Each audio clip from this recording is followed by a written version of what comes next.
Hi friends, I'm Megan. And I'm Jessie. What have you got there, Jessie? It's my new magnet. My dad brought it back from Minnesota for me. Ooh, cool. What was your dad doing in Minnesota? He had to go for work. He had a very important meeting there. Ooh. Hey, today's Bible story is about a big important meeting. It is? Was it in Minnesota? Nope. This meeting was in Jerusalem in Bible times. The church leaders met to answer a hard question. Can someone be saved by faith alone? I'm not sure. Well, listen to the story to hear the answer.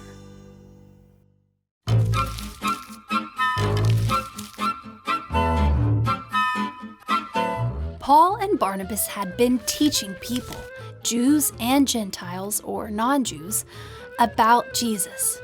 Many people believed, and God's church was growing. But some of the people in the church began saying that Gentiles could only be saved if they first followed the same rules as the Jews. Paul and Barnabas knew this was wrong. They had a meeting with other church leaders to talk about what was true.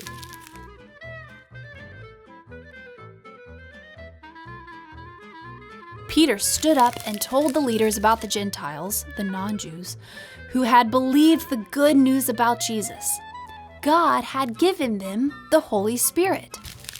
Peter said that Jews could not obey God's law perfectly, so why should they tell non-Jews to obey perfectly? Jews and Gentiles are saved in the same way, by God's grace. Everyone listened as Paul and Barnabas talked about how they had seen God save the Jews and Gentiles too. Then James showed how the words of the prophets showed that God wanted to save both Jews and Gentiles. This was God's plan all along. So the church leaders decided to write a letter to the Gentile believers.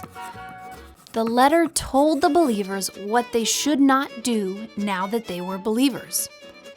Paul and Barnabas delivered the letter with Judas and Silas, and the believers were encouraged.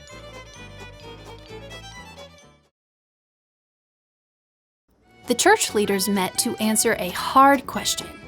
Can someone be saved by faith alone? Yes, the early church agreed that Jesus is all we need.